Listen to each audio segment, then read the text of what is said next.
Happy Friday from your isolation stations. Tom Campbell from station 24601 here. What are your plans for WrestleMania weekend then, huh? I'm going to replicate my WrestleMania in a bar experience by buying overpriced chicken wings, overpriced alcohol, and awkwardly trying to chat up the mop at the end of the night. It's my plan. Here's your headlines. Vince McMahon is reported to have lost faith in the WWE Network. A top AEW star is working injured, and a WWE champion is off TV for the foreseeable future. We'll talk about that in a little bit. So enjoy WrestleMania if you're watching on the WWE Network this weekend.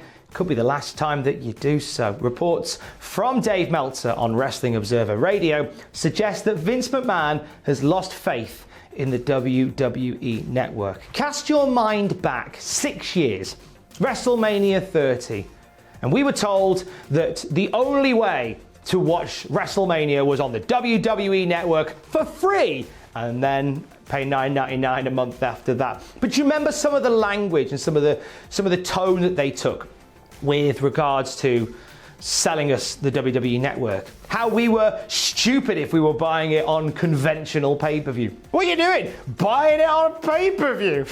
Say to you, Ian, watching it on pay-per-view. You can just get it on the network for free this month and then $9.99 every month thereafter. What are you playing at? Call now.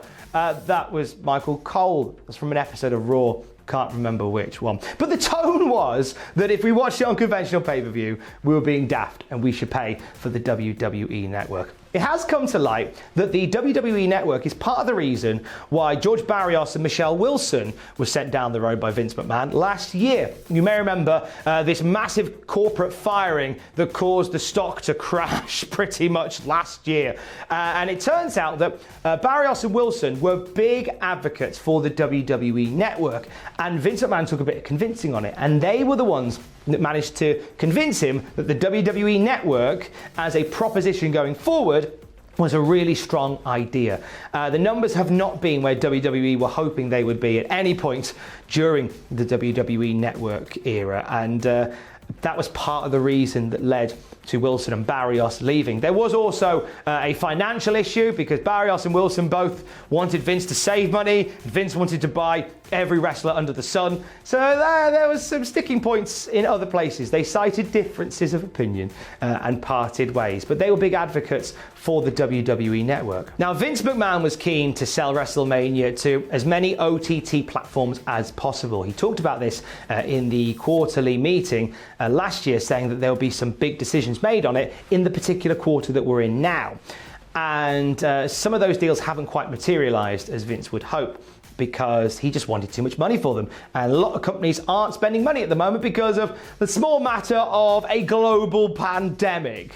Might put you off.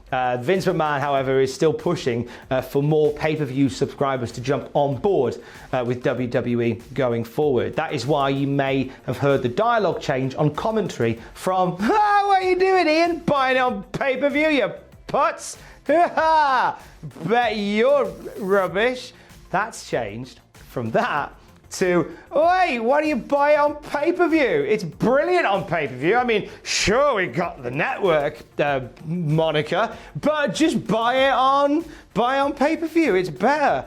They're very much trying to reverse the polarity on their stance on pay-per-view. But however you watch WrestleMania this year, whether it's on pay-per-view, brilliant. If it's on the network, probably don't get used to it, because there's a very strong chance that over the next 6 months you may see some more wilder changes to the way WWE Network operates. You may see some of the big pay-per-views leave the WWE Network and go to traditional pay-per-view providers once again. Talking your Rumbles, your WrestleManias, your SummerSlams, your Survivor Series, those ones there. So this could be the last time we watch WrestleMania on the WWE Network. It's crazy times. Kenny Omega! Love the way his name is announced. It should be announced like that all the time. Imagine, if I had his number, I'd have that as the ringtone when he rang. Kenny Omega, one half of the AEW Tag Team Champions, is reportedly working with an injury. Meltzer in the Wrestling Observer says that his shoulder is pretty messed up. It looks like it could be not the nicest of injuries to fix. It could be a torn labrum, which is the muscle in the shoulder. Could result possibly 6 weeks away for Kenny Omega to make a full recovery from that one, which sucks because Kenny's on a roll at the moment. Him and Hangman Page as this sort of odd couple tag team. I really enjoyed the stuff they did. Oh, how could you not enjoy the tag team classic they had against the Young Bucks, the last pay-per-view? Gosh, it was amazing. On to some really good stuff at the moment. This could actually have come at a really, really good time for Omega, because as it stands now, AEW have taped a whole bank of stuff at this undisclosed location. We all know where it is, but I'm just trying to keep a bit of kayfabe, lads. But they taped a whole load of stuff in the event that they don't get a chance to record anything else for a while, as more and more states in America go into full fat lockdown. So they bulk recorded loads of stuff for Dark and Dynamite on Wednesday, which means if Kenny is indeed working injured, through all of this, at least he's got some time to kick back and recover. You know, so it means that when everything gets fully back to normal in a few weeks' time, hopefully it's just a few weeks' time and not more, Omega won't have missed a beat.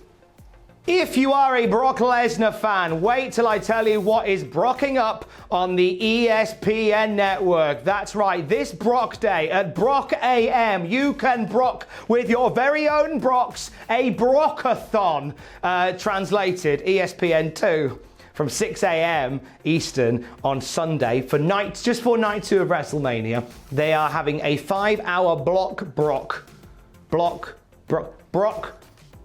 They're showing a lot of Brock Lesnar fights from the UFC. You'll be able to see not just his NCAA 2000 win, which is a monumental moment, a Brockumental moment, if you will, but also you'll see him facing Alistair Overeem, Shane Carwin, Cain Velasquez, or Randy Couture. Some dominating UFC performances by Brock Lesnar will be on show on ESPN2. Just before WrestleMania. Although we talked earlier about how WWE and Vince McMahon have struggled to get some pay-per-view deals over the line the way they want them to, the ESPN relationship with WWE has had some shoots growing through in the sense that they've been showing classic WrestleManias that have done really good numbers for them. There's talk of more WWE programming coming up soon on ESPN. And of course, carrying pay-per-views and such going forward could also be a really strong option for them as well beyond WrestleMania. So the fact that they are trying to bring in new eyes to WWE's products by showing a WWE athlete in a different environment, it's quite powerful. It's if to say, hey, you know the Ultimate Fighting, this guy is a WWE guy, here he is having a fight. Monica, get on that. Stop trying to call your pay-per-view provider, forget that, put ESPN2 on and watch some Brock Lesnar. Flipping out, Monica. And finally, for a Friday, Pete Dunn, one half of the NXT Tag Team Champions, currently unable to appear on WWE TV. And that could be the case for the foreseeable future. Dave Meltzer in the Wrestling Observer reports that Pete Dunn hasn't been on NXT for the last week or so because he's currently in the UK. And there is now a travel ban, which means Pete Dunn will be in the UK until that travel ban is lifted.